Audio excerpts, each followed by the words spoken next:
राधिका यादव, ऐसी बेटी जिसे टेनिस की दुनिया की सुपरस्टार बनाना उसके बाप का वाहिद ख्वाब था। वो बाप जिसने अपनी बेटी को टेनिस स्टार बनाना जिंदगी का मकसद बना लिया था और इसी मकसद के लिए करोड़ों खर्च कर डाले, उसी बाप ने एक दिन उसे मार डाला। ये कहानी इतनी पेचीदा है कि इसकी गुत्थी किसी से भी सुलझ नहीं पा रही, क्योंकि राधिका यादव को एक दो नहीं पूरी 4 गोलियां मारी गई। अगर कुछ देर के लिए यह मान लें कि गोली गलती से चल गई या गुस्से में यह काम सरजद हुआ, लेकिन कौन सा बाप गुस्से में भी अपनी बेटी पर 4 गोलियां चला देगा? मतलब साफ है, उस पर गोलियां कत्ल के इरादे से ही चलाई गईं। लेकिन सवाल बनता है, क्यों चलाई गई? राधिका यादव का बाप पुलिस हिरासत में है, वो एतराफ जुर्म भी कर चुका, लेकिन कत्ल की जो वजह उसने पुलिस को बताई, कोई भी उस पर यकीन करने को तैयार नहीं। पुलिस को आसानी से राधिका का कातिल तो मिल गया, लेकिन इस कत्ल के पीछे छुपी असल वजह नहीं मिल पा रही। आज की वीडियो में हम यही जानने की कोशिश करेंगे, इसलिए जुड़े रहिए क्राइम टुडे के साथ।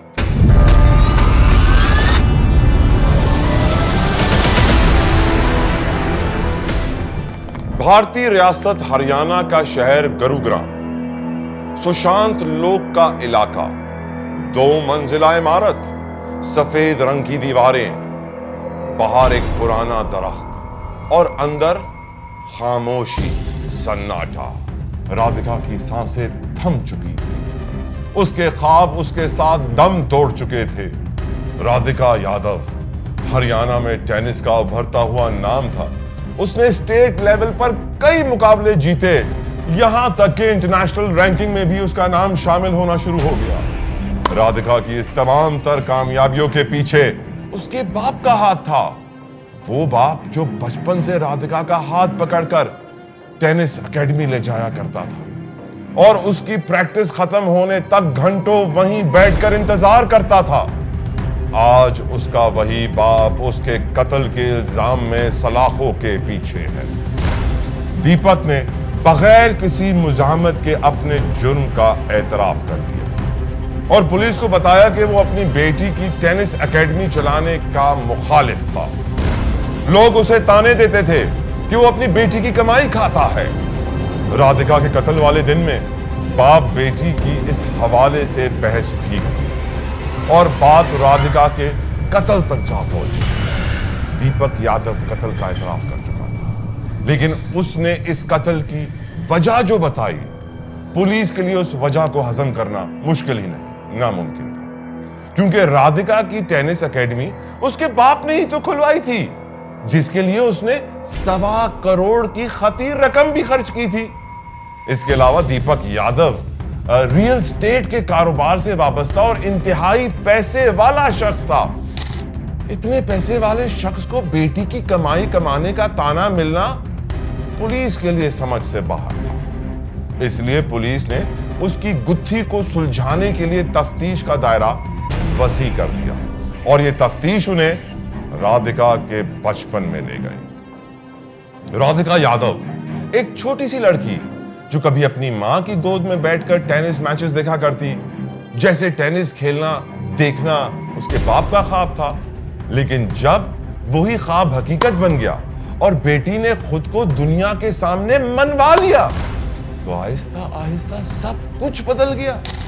राधिका का पहला टूर्नामेंट, पहला मेडल, पहली बार अखबार में नाम का छपना, पहली बार किसी शो में बुलाया जाना, एक के बाद एक कामयाबी, लेकिन हर कामयाबी के साथ घर का माहौल बदलने लगा।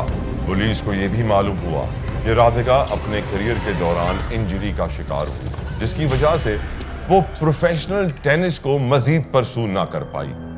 ऐसे में उसके वालिद ने उसे टेनिस एकेडमी खुलवा दी ताकि वो अपने शौक को आगे जारी रख सके। राधिका का रूटीन भी बड़ा सिंपल सा था।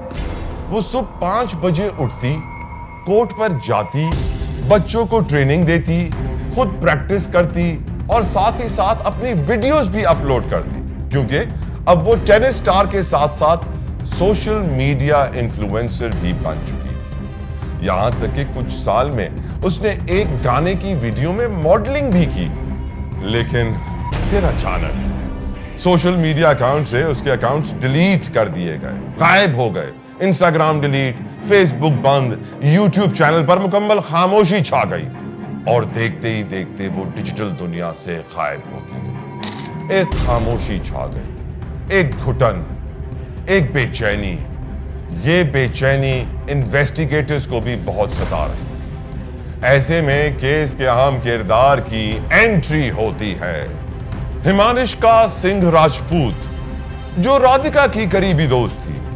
उसने इंस्टाग्राम पोस्ट पर राधिका के वालिद पर संगीन इल्जामात लगा दिए। उसने बताया दीपक यादव उसे मारने का प्लान 3 दिन पहले बना चुका था। वो उसे कंट्रोल करना चाहता था, उस पर कर्फ्यू लगाना चाहता था, वीडियो कॉल्स पर उससे लोकेशन मांगता था। इतनी पाबंदियों से राधिका का दम घुटने लगा। वो बहुत ज्यादा ऐसे थे कि लोग क्या कहेंगे, उनके पास हमेशा से ही सोसाइटल प्रेशर बहुत ज्यादा था और वो हमेशा से ही ऑर्थोडॉक्स थे। मतलब वो रोका टोकी हर चीज में रहती थी, वो किसी से बात भी नहीं करती थी। उसके घर पे इतनी ज्यादा रिस्ट्रिक्शंस थी। वो बहुत टाइम से ना अपने घर पे सफर कर रही थी। बहुत ज्यादा उसको ना घर पे बहुत ज्यादा घुटन महसूस होती थी, क्योंकि ऐसे कौन ही रहना चाहेगा यार, हर चीज का एक्सप्लेन करते रहना कि क्यों कर रहे हैं, क्या कर रहे हैं, किससे बात कर रहे हो। आई रिमेम्बर वीडियो कॉल्स पे भी उसको दिखाना पड़ता था कि अभी देखो हिमांशिका से मेरी बात हो रही है। उसके डैड उनके फ्रेंड्स के इन्फ्लुएंस में आके, क्योंकि उनके जो फ्रेंड्स थे वो बहुत ज्यादा जेलस हो गए थे राधिका की सक्सेस से। वो 4 लोग जिनकी बातें सुन के उसके पापा ने वो गोली चलाई है, वो 4 बातें ये थी कि ये तो मेकअप करने लग गई है, ये तो छोटे कपड़े पहनती है, ये अब तो तू इसके पैसों पे पलने लग गया है, तू तो अब इसको धंधा ही करवाते। राधिका के घर वालों ने इन इल्जामात की सख्ती से तरदीद की। उन्होंने सवाल उठाया कि अगर पाबंदियां होती तो वो दुनिया घूमती, अगर दबाव होता तो क्या वो कोचिंग करती। हमने उसे सपोर्ट किया, ये सब इल्जामात झूठ हैं।